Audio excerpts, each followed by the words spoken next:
कोटा में मगरमच्छों का रिहायशी इलाकों में आकर दहशत फैलाना अक्सर देखा जाता है। वन्य जीव विभाग की टीम हर साल बड़ी संख्या में मगरमच्छों का रेस्क्यू कर उनको सुरक्षित स्थानों पर रिलीज करती है, लेकिन इस बार मगरमच्छ ने यहां डेरा जमाया है। वहां से वन्य जीव विभाग की टीम को रेस्क्यू करने में चुनौती मिल रही है। यही वजह है कि राजस्थान में पहली बार ऑस्ट्रेलियन तकनीकी से मगरमच्छ को रेस्क्यू करने की वन्य जीव विभाग मशक्कत कर रहा है। क्या है मगरमच्छ को रेस्क्यू करने की ऑस्ट्रेलियन तकनीकी और कौन है राजस्थान की जांबाज सहायक वनपाल जो अब तक कर चुकी हैं सैकड़ों मगरमच्छों का रेस्क्यू? देखिए इस रिपोर्ट में। चंबल किनारे बसे कोटा में लगातार मगरमच्छों का जो है रिहायशी इलाकों में आने का खतरा मंडराता रहता है और कई बार वन विभाग की टीम रेस्क्यू ऑपरेशन करके उनको सुरक्षित स्थानों पर पहुंचाती है। लेकिन अब कोटा के बीच में जो पार्क है, जिस जो व्यस्त रहता है पार्क, यानी यूं कहे कि छत्रविलास जो गार्डन है, जहां पर सुबह शाम बड़ी तादाद में लोग शहर के लिए आते हैं, उसके इस तालाब में मगरमच्छ का डेरा है। और इस बार जो है वन विभाग की टीम को चुनौती इसलिए मिल रही है क्योंकि ये जो जगह है, यहाँ पर जो पिंजरा लगाने का जो काम था, वो पिंजरा जो है बहुत अत्यंत आधुनिक तकनीक का पिंजरा लगाना था, तब जाकर के मगरमच्छ का रेस्क्यू की संभावना बनती है। तो सामने तस्वीरों में आपको नजर आ रहा है ये जो पिंजरा लगाया गया है, इस पिंजरे में जो है इंतजार है इस पिंजरे को मगरमच्छ जो तालाब में मौजूद है उसका। और क्योंकि कोटा में लगातार मगरमच्छ के रेस्क्यू किए जाते हैं, रिहायशी इलाकों में हर हर साल मगरमच्छ पहुंचते हैं, दर्जनों की तादाद में वन विभाग की टीमें रेस्क्यू करती हैं। और ये जो पिंजरा लगाया गया है, इस पिंजरे की भी लगातार मॉनिटरिंग की जा रही है। जो सहायक वनपाल हैं, प्रेम कंवर, इनको एक्सपर्ट कहा जाता है मगरमच्छ रेस्क्यू को लेकर के। कई सारे मगरमच्छों का इन्होंने सुरक्षित रेस्क्यू किया, उनको सुरक्षित स्थानों पर छोड़ा। और ये जो है ऑस्ट्रेलिया से भी जो है इन्होंने प्रशिक्षण प्राप्त किया है। तो सीवी गार्डन में जो पिंजरा लगाया गया है वो किस तरह का पिंजरा है और किस तकनीक से का इसमें इस्तेमाल किया गया है, ये तमाम चीजों पर इनसे बात करते हैं। मैडम, पिंजरा तो लगा दिया, इंतजार है मगरमच्छ के आने का, तो कब तक आपको लगता है कि संभावना क्या लग रही है, कब तक आ जाएगा? अ, ये जो पिंजरा आप देख रहे हैं ये एल्यूमिनियम का बना हुआ है और ये ऑस्ट्रेलिया तकनीक से है। मैं पिछले साल जो ऑस्ट्रेलिया गई थी वहाँ पे 1 महीना रह के आई हूँ और वर्ल्ड लेवल पर सबसे अच्छा क्रोकोडाइल सेंटर वहीं है और वो लोग अच्छे से एजुकेशन देते हैं क्रोकोडाइल के ऊपर जानकारी और उनको उनके बचाव के लिए अच्छे से जानकारी देते हैं। तो मैं वहाँ रही और 1 महीना ट्रेनिंग ली मैंने। वहाँ पे डार्विन शहर में जो समुद्र किनारे वो लोग क्रोकोडाइल का रेस्क्यू करते हैं, तो उनके साथ रह के सीखी थी। हम लोग बोट से समुद्र में जाते थे और इस तरीके के सेम यही डिजाइन के वहाँ पे एल्यूमिनियम के समुद्र किनारे वो ट्रैप लगे हुए रहते थे और उसमें वो जो सॉल्ट वाटर क्रोकोडाइल है उनके रेस्क्यू करते थे। तो उसी जो मैं सीख के आई वही तकनीक हम लोगों ने यहाँ यूज की है, क्योंकि यहाँ पे काफी समय से शिकायतें आ रही थी कि यहाँ पे टूरिस्ट भी आते हैं और शाम सुबह आम पब्लिक भी काफी संख्या में सैर के लिए और एक्सरसाइज के लिए इस गार्डन में आती हैं। तो उन्होंने रास्ते पे और ऐसे क्रोकोडाइल को देखा और क्रोकोडाइल को यहाँ पे जो बतखे हैं उन पे अटैक करते हुए भी देखा, तो उनमें भय बना हुआ था कि कहीं कोई जनहानि न हो जाए। इसलिए उन्होंने हमारे डीसीएफ सर अनुराग भटनागर को जानकारी दी कि इसका रेस्क्यू किया जाए। तो हम लोग पहले आए हैं, मुआयना किया, सारा जानकारी ली यहाँ की कि भाई कैसे कर सकते हैं। और हम इतने सालों से जमीन पर क्रोकोडाइल का रेस्क्यू करते आ रहे हैं, लेकिन इस बार जो है जो ट्रेनिंग लेके आई हूँ उसको उपयोग करते हुए हमने फ्लोटिंग ट्रैप बनवाया है।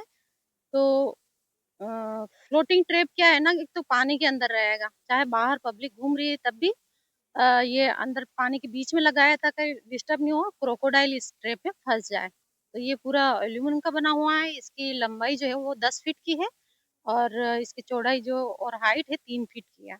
और इसमें जो पीछे की साइड मीट बांध रखा है उसकी डोरी हमने गेट के यहाँ लगा रखा है फंदा। जैसे क्रोकोडाइल आके मीट को खींचेगा इस फंदे में, ये गेट नीचे गिर जाएगा, वो ट्रैप हो जाएगा।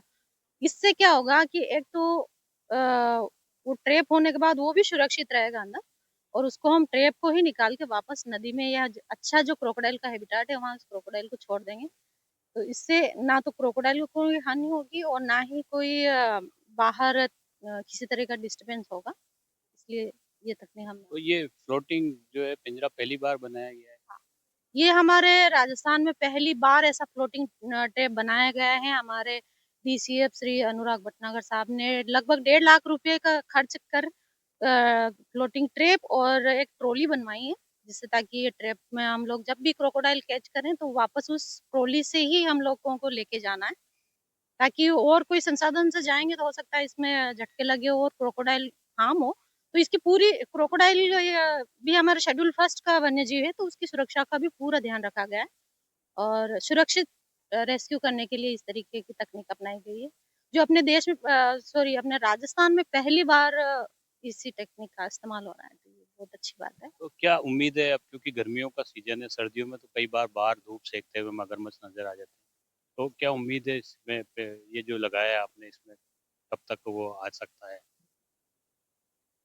हम लोगों ने पहले भी यहाँ पे कोशिश की थी कि वो क्रोकोडाइल जमीन पे बाहर आ जाए और हम लोग रेस्क्यू कर ले, लेकिन वो बाहर निकलता नहीं है, क्योंकि क्रोकोडाइल वैसे स्वाभाविक वो किसी पे अटैक नहीं करते हैं, वो एक वन्य जीव और अपनी हैबिटाट में अपना सुरक्षित माहौल में वो रहना चाहता है, जैसे इंसान दिखते हैं वो पानी में चला जाता है, तो बाहर तो इतना आता नहीं है। तो यही एकमात्र अपने पास तरीका है कि वो सेंटर में हम वहाँ इसीलिए लगा रहे ताकि डिस्टर्ब नहीं हो और वो आते जाते उस मीट को देखेगा, थोड़ा हैबिचुअल हो जाएगा यहाँ पे और वो उसमें फंस जाए।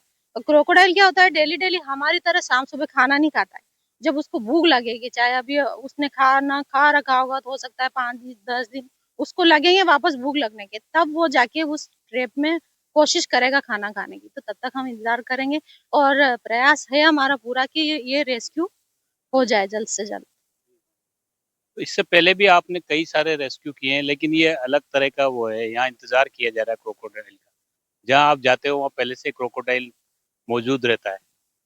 हाँ, हम लोगों ने काफी रेस्क्यू किए हैं, रावत भाटा भी किए हैं, वहाँ पे भी जैसे बारिश के दिनों में डैम के गेट खुलते थे तो काफी फ्लड होता था, वाटर और क्रोकोडाइल और अन्य वन्य जीव जो पानी में हैं वो डिस्टर्ब होकर रिहायशी इलाके की तरफ आते थे, तो हम लोग टाउनशिप और उधर रावत भाटा टाउन की तरफ जो अंदर चले जाते थे, लोग हमें कॉल करते, हम जाते थे और वही पानी के बाहर तो आराम से उनका मुंह वगैरह रस्सी से बांध के हम रेस्क्यू करके ले आते थे गाड़ी में डालकर। लेकिन यहाँ मामला थोड़ा डिफरेंट है, पहली बार हम इस तरीके से कर रहे हैं कि हम फ्लोटिंग ट्रैप का इस्तेमाल कर रहे हैं और बिल्कुल हम इस टेक्निक से सुरक्षित रेस्क्यू करेंगे, तो ये पहली बार हो रहा है।